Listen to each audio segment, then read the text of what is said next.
मेरे इस चैनल पर आने वाले सभी दर्शकों श्रोताओं को मेरा सादर सप्रेम नमस्कार। भारत के वो स्वतंत्रता सेनानी जिन्होंने भारत की स्वतंत्रता के लिए तन मन धन से सर्वस्व निछावर किया, आखिरी श्वास तक जूझते रहे, लड़ते रहे, संघर्ष करते रहे। जेल के अंदर, जेल के बाहर, काला पानी, फांसी का तख्ता, सब प्रकार के अत्याचार। और काला पानी तो अपने आप में एक भयानक शब्द था और है। जो जानते हैं काला पानी का अर्थ क्या है।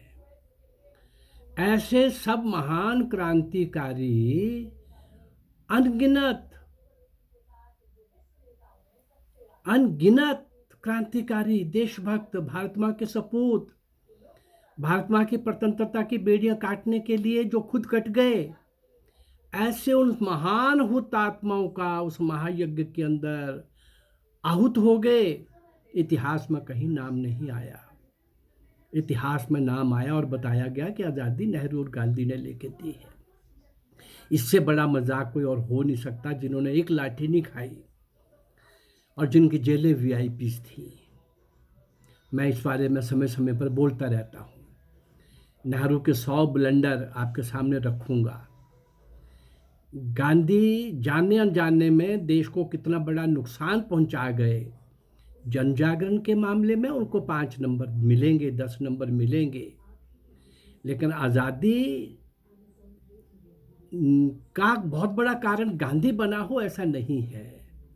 गांधी अंग्रेजों को सूट करता था। मैं कई बार इस विषय पर बोल चुका हूं, लेकिन आज मैं फिर उन्हीं महान क्रांतिकारियों की श्रृंखला में एक और नाम जोड़ रहा हूं। शहीद, बलिदानी, कुर्बान होने वाले हेमू कल्याणी का। हेमू कालानी। हेमू कालानी। विश्व के इतिहास में ऐसे कम ही उदाहरण मिलते हैं जिसने अपने यौवन की दहलीज पर कदम रखते ही केवल 19 वर्ष की आयु में भारत को स्वतंत्र कराने के अपराध में फांसी का तख्ता चूम लिया हो, फांसी का फंदा गले में डाल लिया हो। हेमू कलानी ऐसे ही युवकों में से एक था। इस बालक का जन्म 11 मार्च 1924 को पुराना सखर, सिंध जो आज पाकिस्तान में है, पुराना सखर नाम के शहर में हुआ। इनके पिता का नाम श्री पेसुमल कलानी था।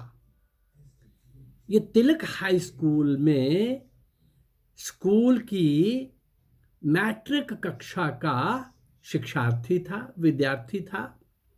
हेमू कालानी देश के चारों ओर अंग्रेजों के अत्याचारों के कारण आग की चिंगारी अंदर ही अंदर सुलग रही थी। देश का बच्चा बच्चा अंग्रेजों से बदला लेने के लिए तत्पर था, उत्सुक था। ये बालक केवल 7 वर्ष की आयु में, हेमू कलानी 7 वर्ष की आयु में तिरंगा हाथ में लेकर गली गली में घूमता था, भारत माता की जय का घोष लगाता था। 7 वर्ष की आयु में क्या पता होता है और कितना पता होता है, लेकिन बीज रूप में देशभक्ति शायद पिछले जन्म से साथ आई होगी। अंग्रेजों के विरुद्ध नारेबाजी करता था। 18 वर्ष की आयु पार करने पर इनकी टोली समय समय पर अवसर देखकर, अब देखिए इसे 1 साल में क्या होता है, अवसर देखकर इनकी टोली अंग्रेजों के ऊपर घात लगा के हमला करती और रफू चक्कर हो जाती। अंग्रेजों को क्षति पहुंचाने की ये योजना बनाने वाला बालक कौन था? हेमू कालानी। लेकिन ये किसी को संदेह नहीं हुआ, इतनी फुर्ती और चुस्ती के साथ ये सब कर लेता। देश में स्वतंत्रता संग्राम की ज्वाला दिन प्रतिदिन तेज होती जा रही थी और 1942 में महात्मा गांधी का क्विट इंडिया मूवमेंट का आंदोलन चल रहा था। पूरे देश के अंदर प्रोटेस्ट हो रहा था और इसके अंदर महात्मा गांधी भी करो या मरो की बात कर रहे थे। कुछ पहले से थोड़ा सा उग्र बोल रहे थे। क्रांतिकारियों द्वारा सारे देश के अंदर एक महान उस प्रकार का वातावरण तो बनी गया हुआ था और अब की बार लोग भी जगह जगह जो प्रोटेस्ट के लिए आज आए, पहले प्रोटेस्ट के लिए आते थे, सत्याग्रह करते थे, 2 दिन 1 दिन 4 घंटे सजा पा करके वापस चले जाते थे। लेकिन अब की बार थोड़ा ये प्रोटेस्ट भी दम था इसमें। यद्यपि क्विट इंडिया मूवमेंट कोई बहुत सफल आंदोलन नहीं हुआ, इसके कारण से अंग्रेज बाहर चले गए हों ऐसा नहीं हुआ। क्रांतिकारियों की अनथक एक लंबी श्रृंखला का संघर्ष देश में विदेश में शस्त्र के द्वारा और कई अपने कार्यक्रमों के द्वारा एक सा संदेश पहुंचाते थे, साइकोलॉजिकली भी मेंटली भी अंग्रेजों को हरास करते थे, उनको ये सोचने पर मजबूर करते थे कि क्रांतिकारी पता नहीं कब किस समय हमें हमारा बोरिया बिस्तरा लपेट देंगे, हमें यहाँ से भगा देंगे। ये सारा जो चल रहा था क्विट इंडिया मूवमेंट, पूरे सखर में भी, सिंध में भी ये आंदोलन तहलका मचा रहा था और ये बालक जो था ये उसमें बड़ा सक्रियता से भाग ले रहा था। क्वेटा साथ में था। उसकी सैनिक छावनी में बगावत की आशंका उत्पन्न हो गई, क्वेटा की सैनिक छावनी में, और अंग्रेजों ने क्या किया, उस परिस्थिति को निपटने के लिए एक और फौज की बड़ी टुकड़ी भेज दी इसको क्वेटा के उसको दबाने के लिए। हेमू को अचानक ये पता चला, हेमू कलानी को ये पता चला कि कुछ ही समय बाद एक ट्रेन अंग्रेजों की फौज और एमुनिशन के साथ यहां से इस पुलिया से पास करने वाली है। तो वो कहीं ना पहुंचे, अपनी टोली के साथ उस पुलिया के पास पहुंच गए। नट बोल्ट खोलना तो आसान नहीं था, उसके लिए औजार चाहिए थे, बहुत बड़े औजार चाहिए थे, कुछ भी नहीं था। लेकिन जब दुनिया में ऐसा कौन सा काम है जो हिम्मत करे और पूरा ना हो। नारियल की रस्सी से, मोटी रस्सी बना करके जो वहां उपलब्ध था उस समय, नट बोल्ट खोलने शुरू कर दिए। वो खुलते कि ना खुलते, इनका क्या होता, लेकिन इससे पहले ही अंग्रेजों की नज़र पड़ गई। बाकी साथियों को भगा दिया इसने, हेमू कलानी ने, और खुद अंग्रेजों के साथ उलझ गया। अपने साथियों को बचाने की चेष्टा में ये अंग्रेज अधिकारियों के साथ अंगेज्ड हो गया, उनके साथ बातचीत करने लग पड़ा, बोलने लग पड़ा, ताकि सारा ध्यान इसकी तरफ चला जाए। और ये पकड़ा गया तो कहा गया कि अपने साथियों के नाम बताओ। नाम पूछा गया सबका, इसने बताने से इनकार कर दिया। अंग्रेज कमांडर रिचर्डसन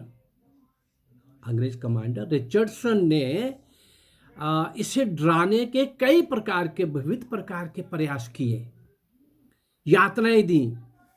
पुलिस को आशा थी कि बालक है, डराने से, धमकाने से, क्रूर यातनाएं देने से कहीं तो ये पिघलेगा, फिसलेगा।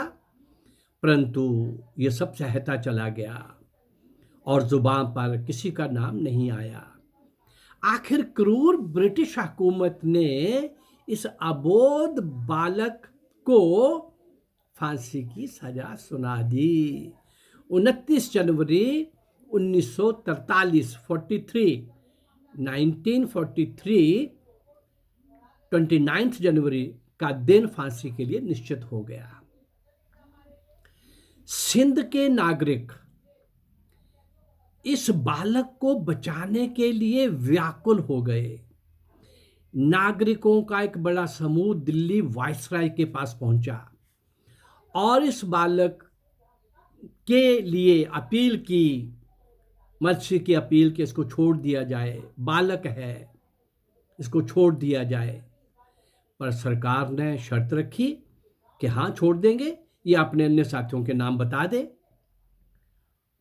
लेकिन कोई भी षड्यंत्र, कोई भी डर, कोई भी लालच, कोई भी स्वार्थ, कोई भी हथकंडा हेमू कलानी को अपने पद से डिगा नहीं पा रहा था। इससे गुस्से में आकर के उस क्रूर अंग्रेज सरकार ने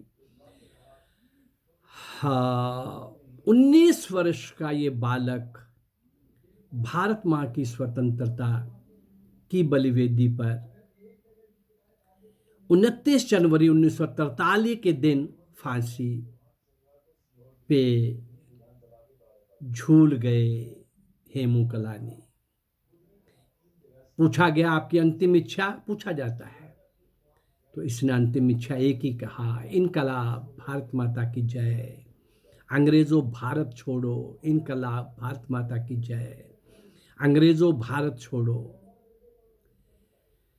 ये कहते कहते ये बालक फांसी के तख्ते के ऊपर हमेशा की नींद सो गया, सदा के लिए अमर हो गया। डॉक्टर रामदास नादार ने इस बालक, वीर बालक के विषय में कुछ ठीक ही लिखा है 4 पंक्तियों में। क्या लिखा है? नाम हेमू, हौसला तेरा बुलंद, नौजवान था तू, वतन का नेक नाम, पैकरे कुर्बानी जो इंसार तक, तुझको कलानी हमारा है सलाम, तुझको कलानी हमारा है सलाम। 19 वर्ष का ये बालक हेमू कलानी। ऐसे कितने ही लोग, बालक बालिकाएं, किशोर किशोरियां, महिला पुरुष, हर आयु के वर्ग के लोग, महान क्रांतिकारी जिन्होंने भारत को स्वतंत्र कराने के लिए अपना सर्वस्व न्यौछावर किया, और उनका नाम इतिहास में नहीं, किसी का नाम इतिहास में नहीं। मैंने कुछ महीने पहले ये कार्य आरंभ किया है। उन सब आत्माओं को, हुतात्माओं को, महान आत्माओं को आपके सम्मुख लाने का। लगभग 265 के आसपास, 265 के आसपास मैं ऐसे महान क्रांतिकारियों के नाम आप तक पहुंचा चुका हूं, और वो नाम आगे और पहुंचाने का प्रयास कर रहा हूं। ये नाम इसलिए ला रहा हूं कि जिन्होंने देश के लिए सर्वस्व न्यौछावर किया, हमको उन्हें याद भी रखना है, श्रद्धांजलि भी देनी है, उनसे प्रेरणा भी लेनी है, और उनसे प्रेरणा लेकर के देशभक्त बनना है। और उस समय के गद्दारों को, जिनके कारण देश गुलाम हुआ, आज के गद्दारों को भी पहचानना है, आज के गद्दारों को भी पहचानना है। आज के गद्दारों को पहचानेंगे तो देश के द्वार पर गुलामी दोबारा से दस्तक नहीं दे पाएगी। भारत माँ का और अंग न कटे, और देश के कानून इन देशद्रोहियों के खिलाफ सख्त बने जो अभी नहीं दिख रहे। देशद्रोही के खिलाफ, बलात्कारी के खिलाफ, भ्रष्टाचारी के खिलाफ क्विक कानून बनने चाहिए, क्विक रैपिड एक्शन होना चाहिए। और ये सारी बातें मैं आपके सामने रखता हुआ, वर्तमान सरकार के बहुत अच्छे नेक नियत से जो लगे हैं, सारी दुनिया के अंदर भारत का स्थान ऊंचा कर रहे हैं, लेकिन अभी देश के अंदर की बहुत सारी बातें करने वाली हैं। बहुत किया है, बहुत कर रहे हैं, अभी बहुत करना बाकी है। मेरे इस अभियान को, उन महान क्रांतिकारियों को आपके साथ सामने लाने के इस प्रयास को अगर आप ठीक समझ रहे हैं तो मेरे इस प्रयास को आप के लिए उसको अप्रिशिएट करने के लिए इस चैनल को लाइक करिए, सब्सक्राइब करिए और इसको शेयर करिए। नमस्कार, जय भारत, धन्यवाद।